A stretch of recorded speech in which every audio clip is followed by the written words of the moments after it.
আসসালামু আলাইকুম দর্শক, অভিবাসন নিয়ে সারা বিশ্বে কড়াকড়ির কথা আপনারা জানেন যে খুবই সংকুচিত হয়ে আসছে। বিভিন্ন সুযোগ সুবিধা যেগুলো ছিল অতীতে সেগুলো আস্তে আস্তে চলে যাচ্ছে। বিশেষ করে ইউরোপ আমেরিকা হচ্ছে অভিবাসনের বলা হয় স্বর্ণক্ষেত্র। সেখানে যাবার জন্য আফ্রিকা, এশিয়ার বিভিন্ন দেশ থেকে প্রতি বছর লক্ষ লক্ষ মানুষ চেষ্টা করে। সেই চেষ্টার মধ্যে অনেকেই মারাও যায় অবৈধ অভিবাসনের ক্ষেত্রে।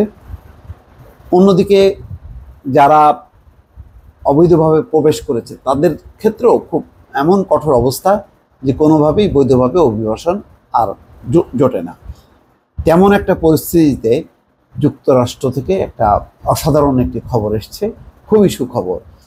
সেটা হচ্ছে অবৈধ স্বামী বা স্ত্রীর জন্য তারা একটা সুখবর এনেছে।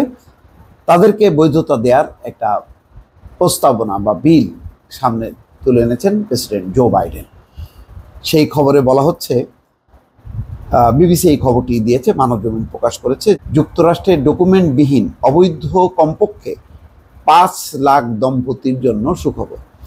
যেসব মার্কিন নাগরিক ডকুমেন্টবিহীন স্বামী বা স্ত্রীকে বিয়ে করেছেন এবং তাদেরকে যুক্তরাষ্ট্র থেকে বের করে দেওয়ার কথা, কিন্তু প্রেসিডেন্ট জো বাইডেন তাদেরকে বৈধতা দেওয়ার নতুন একটি নীতি ঘোষণা দিতে চলেছেন। এখানে বলা হচ্ছে, যেসব দম্পতি যুক্তরাষ্ট্রে কমপক্ষে 10 বছর অবস্থান করছেন তাদের ক্ষেত্রে এই নীতি প্রযোজ্য হবে। তারা বৈধভাবে সেখানে কাজ করার অনুমতি পাবেন। 2012 সালে সাবেক প্রেসিডেন্ট বারাক ওবামার ঘোষিত ডিফার্ড অ্যাকশন ফর চাইল্ডহুড অ্যারাইভালের পর এটাই হবে যুক্তরাষ্ট্রে অবৈধভাবে বসবাসকারীদের জন্য দেয়া সবচেয়ে বড় পদক্ষেপ। এই খবর দিয়েছে অনলাইন বিবিসি। হোয়াইট হাউস মনে করছে এতে উপকৃত হবেন কমপক্ষে 5 লাখ দম্পতি এবং কোনো মার্কিনীকে বিয়ে করার পর জন্ম নেওয়া সন্তান যাদের বয়স 21 বছরের নিচে। এর আগে জুনের শুরুতে অভিবাসন নীতি সহজ করার অঙ্গীকার ব্যক্ত করেন বাইডেন। আগামী 5 জুন যুক্তরাষ্ট্রের প্রেসিডেন্ট নির্বাচন। তার আগে অভিবাসীকে একটি গুরুত্বপূর্ণ ইস্যু হিসেবে দেখা হচ্ছে। সোমবার মার্কিন কর্মকর্তারা বলছেন, যুক্তরাষ্ট্রের নাগরিকদের ডকুমেন্টবিহীন স্বামী বা স্ত্রী এবার বৈধতা পাবেন যদি তারা যুক্তরাষ্ট্রে কমপক্ষে 10 বছর অবস্থান করেন, আগামী 17 জুনের মধ্যে বিয়ে করে থাকেন।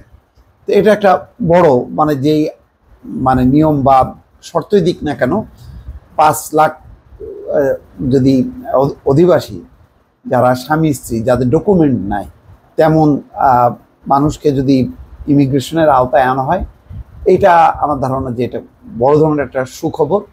মার্কিন যুক্তরাষ্ট্র একদিকে কড়াকড়ি করছে, ইউরোপ কড়াকড়ি করছে, তার ফাঁকেও কিছু কিছু কিন্তু সুবিধাগুলি দিচ্ছে।